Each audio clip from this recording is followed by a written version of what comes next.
This is the eBlocker. eBlocker stops all trackers, blocks all ads, and lets you surf truly anonymously on all your smart home devices.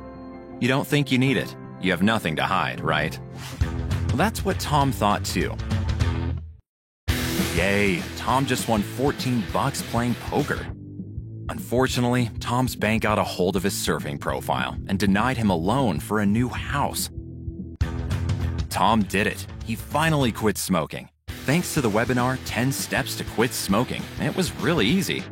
Unfortunately, Tom's health insurance checked his surfing habits, found out that he smoked, and raised his fees.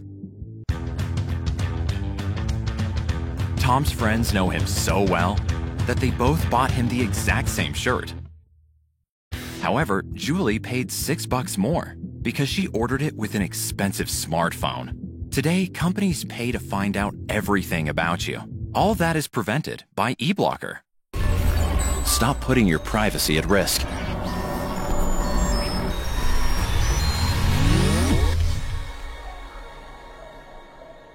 Switch it back on.